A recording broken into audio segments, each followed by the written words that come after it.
ओम परमात्मने नमः। पूर्व श्लोक में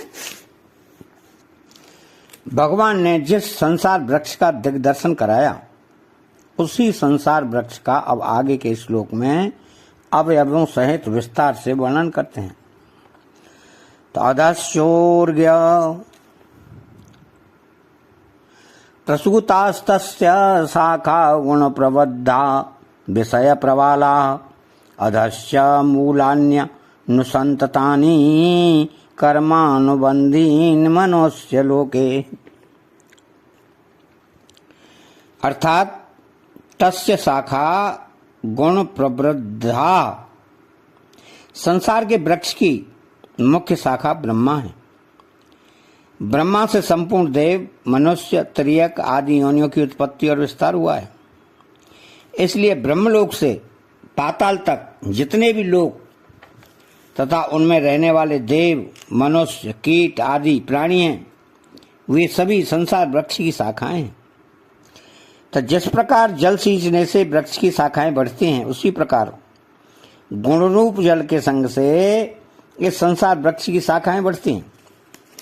इसलिए भगवान ने जीवात्मा के ऊंच, मध्य और नीच योनियों में जन्म लेने का कारण गुणों का संग ही बताया है। तो संपूर्ण सृष्टि में ऐसा कोई देश, वस्तु, व्यक्ति नहीं जो प्रकृति से उत्पन्न तीनों गुणों से रहित हो।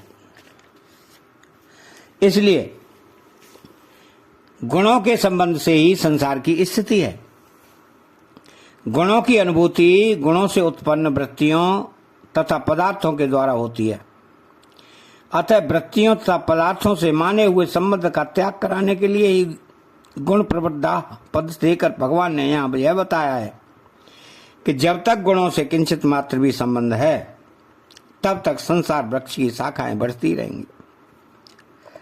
अतः संसार वृक्ष का छेदन करने के लिए गुणों का संग किंचित मात्र भी नहीं रखना चाहिए, क्योंकि गुणों का संग रहते हुए संसार से संबंध विच्छेद नहीं हो सकता। तो विषय प्रवालाह, जिस प्रकार शाखा से निकलने वाली नई कोमल पत्ती के डंठल से लेकर पत्ती के अप्रभाग तक को प्रवाल कोपल कहा जाता है, उसी प्रकार गुणों की वृत्तियों से लेकर दृश्य पदार्थ मात्र को यहाँ विषय प्रवाला कहा गया है। तो वृक्ष के मूल से तना, मुख्य शाखा, तने से शाखाएं और शाखाओं से कोपले फूटती हैं और कोपलों से शाखाएं आगे बढ़ती हैं। इस संसार वृक्ष में विषय चिंतन ही कोपले हैं। विषय चिंतन तीनों गुणों से होता है। जिस प्रकार गुण रूप जल से संसार वृक्ष की शाखाएं बढ़ती हैं, उसी प्रकार गुण रूप जल से विषय रूप कोपलें भी बढ़ती हैं। जैसे कोपलें दिखती हैं, उनमें व्याप्त जल नहीं दिखता, ऐसे ही शब्दादि विषय तो दिखते हैं पर उनमें गुण नहीं दिखते। अतः विषयों से ही गुण जाने जाते हैं। तो विषय प्रवाला पद का भाव यह प्रतीत होता है कि विषय चिंतन करते हुए मनुष्य का संसार से संबंध विच्छेद नहीं हो सकता। अंत काल में मनुष्य जिस जिस भाव का चिंतन करते हुए शरीर का त्याग करता है, उस भाव को ही प्राप्त होता है। यही विषय रूप कोपलों का फूटना है। तो कोपलों की तरह विषय भी देखने में बहुत सुंदर प्रतीत होते हैं, जिससे मनुष्य उनमें आकर्षित हो जाता है। साधक अपने विवेक से परिणाम पर विचार करते हुए इनको क्षणभंग और नाशवान और दुख रूप जानकर इन विषयों का सुगमता पूर्वक त्याग कर सकता है।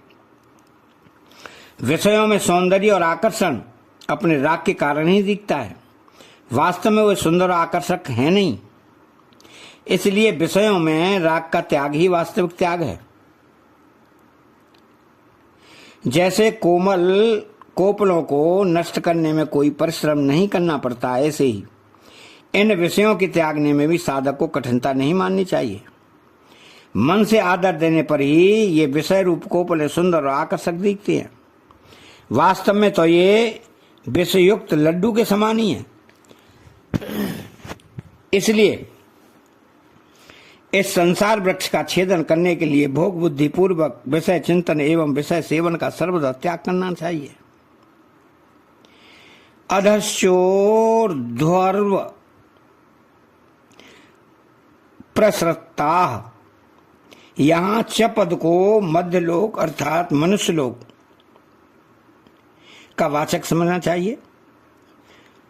ऊर्ध्वर्व पद का तात्पर्य ब्रह्मलोक आदि से है, जिसमें जाने के दो मार्ग हैं, देवयान और पितृयान, जिसका वर्णन शुक्ल और कृष्ण मार्ग के नाम से हुआ है। अतः पद का तात्पर्य नरकों से है, जिसके भी दो भेद हैं, योनि विशेष नरक और स्थान विशेष नरक। इन पदों से यह कहा गया है कि ऊर्ध्व मूल परमात्मा से नीचे संसार वृक्ष की शाखाएं नीचे, मध्य और ऊपर सर्वत्र फैली हुई हैं। इसमें मनुष्य योनि रूप शाखा ही मूल शाखा है, क्योंकि मनुष्य योनियों में नवीन कर्मों को करने का अधिकार है। अन्य शाखाएं भोग योनियां हैं, जिनमें केवल पूर्वकृत कर्मों का फल भोगने का ही अधिकार है। तो इस मनुष्य योनि रूप मूल शाखा से मनुष्य नीचे तथा ऊपर दोनों ओर जा सकता है और संसार वृक्ष का छेदन करके सबसे ऊर्ध्व परमात्मा तक भी जा सकता है। तो मनुष्य शरीर में ऐसा विवेक है जिसको महत्व देकर जीव परमधाम तक पहुंच सकता है और अविवेक पूर्वक विषयों का सेवन करके नरकों में भी जा सकता है। इसीलिए गोस्वामी तुलसीदास जी ने कहा है कि नरक स्वर्ग अपवर्ग निसेनी, ज्ञान विराग भगत शुभ नैनी। तो अधस्य मूलान्य नुसंततानी कर्मानुबंधीन मनुष्य लोके। तो मनुष्य के अतिरिक्त दूसरी सब भोग योनियां हैं। मनुष्य योनि में किए हुए पाप पुण्यों का फल भोगने के लिए ही मनुष्य को दूसरी योनियों में जाना पड़ता है। नए पाप पुण्य करने का अथवा पाप पुण्य से रहित होकर मुक्त होने का अधिकार और अवसर मनुष्य शरीर में ही है। यहां मूलानी पद का तात्पर्य तादात्म्य, ममता और कामना रूप मूल से है। तो वास्तविक ऊर्ध्व मूल परमात्मा से नहीं, मैं शरीर हूं ऐसा मानना तादात्म्य है। तो शरीरादि पदार्थों को अपना मानना ममता है। पुत्रेषणा, वित्तेषणा और लोकेषणा, ये तीन प्रकार की मुख्य कामनाएं हैं। पुत्र परिवार की कामना पुत्रेषणा और धन संपत्ति की कामना वित्तेषणा है। तो संसार में ऐसा मान आदर हो जाए कि मैं बना रहूं, शरीर निरोग रहे, मैं शास्त्रों का पंडित बन जाऊं, आदि अनेक कामनाएं लोकेषणा के अंतर्गत हैं। इतना ही नहीं, कीर्ति की कामना मरने के बाद भी इस रूप में रहती है कि लोग मेरी प्रशंसा करते रहें, मेरा स्मारक बन जाए, मेरी स्मृति पुस्तकें बन जाएं, लोग मुझे याद करें आदि।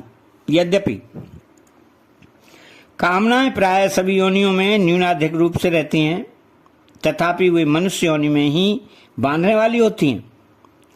तो जब कामनाओं से प्रेरित होकर मनुष्य कर्म करता है, तब उन कर्मों के संस्कार उसके अंतःकरण में संचित होकर भावी जन्म मरण के कारण बन जाते हैं। तो मनुष्य योनि में किए हुए कर्मों का फल इस जन्म में तथा मरने के बाद भी अवश्य भोगना पड़ता है। अतः तादात्म्य, ममता और कामना के रहते हुए कर्मों से संबंध नहीं छूट सकता। यह नियम है कि जहां से बंधन होता है वहीं से छुटकारा होता है। जैसे रस्सी की गांठ जहां लगी है वहीं से वह खुलती है। तो मनुष्य योनि में ही जीव स्वासव कर्मों से बनता है, अतः मनुष्य योनि में ही वह मुक्त हो सकता है। पहले श्लोक में आए ऊर्ध्व मूलम पद का तात्पर्य है परमात्मा जो संसार के रचयिता तथा उसके मूल आधार हैं, और यहाँ मूलानि पद का तात्पर्य है तादात्म्य, ममता और कामना रूप मूल जो संसार में मनुष्य को बांधते हैं। साधक को इन तादात्म्य, ममता और कामना रूप मूलों का तो छेदन करना है और ऊर्ध्व मूल परमात्मा का आश्रय लेना है। जिसका उल्लेख तमैव चाद्यम पुरुषम प्रपद्ये पद से इसी अध्याय के 4थे श्लोक में हुआ है। तो मनुष्य लोक में कर्मानुसार बांधने वाले तादात्म्य, ममता और कामना रूप मूल नीचे और ऊपर सभी लोगों योनियों में व्याप्त हो रहे हैं। पशु पक्षियों का भी अपने शरीर से तादात्म्य रहता है, अपनी संतान में ममता होती है और भूख लगने पर खाने के लिए अच्छे पदार्थों की कामना होती है। ऐसे ही देवताओं में भी अपने दिव्य शरीर से तादात्म्य, प्राप्त पदार्थों में ममता और अप्राप्त भोगों की कामना रहती है। तो इस प्रकार तादात्म्य, ममता और कामना रूप दोष किसी न किसी रूप में ऊंच नीच सभी योनियों में रहते हैं, परंतु मनुष्य योनियों के सिवाय दूसरी योनियों में ये बांधने वाले नहीं होते। यद्यपि मनुष्य योनि के सिवाय देवादि अन्य योनियों में भी विवेक रहता है, पर भोगों की अधिकता होने तथा भोग भोगने के लिए ही उन योनियों में जाने के कारण उनमें विवेक का उपयोग नहीं किया जा सकता। इसलिए उन योनियों में उपर्युक्त दोषों से स्वयं को विवेक के द्वारा अलग देखना संभव नहीं है। मनुष्य योनि ही ऐसी है जिसमें विवेक के कारण मनुष्य ऐसा अनुभव कर सकता है कि मैं स्वरूप से तादात्म्य, ममता और कामना रूप दोषों से सर्वदा रहित हूं। भोगों के परिणाम पर दृष्टि रखने की योग्यता भी मनुष्य शरीर में ही है। परिणाम पर दृष्टि रखकर भोग भोगने वाले मनुष्य को पशु कहना भी मानो पशु योनि की निंदा ही करना है, क्योंकि पशु तो अपने कर्म फल भोग कर मनुष्य योनि की तरफ आ रहा है, पर यह मनुष्य तो निषिद्ध भोग भोग कर पशु योनि की तरफ ही जा रहा है। अतः चैनल को सब्सक्राइब करें, बेल आइकन घंटी को दबाएं और कमेंट बॉक्स में जय श्री कृष्णा लिखें। बोलो जय श्री कृष्णा।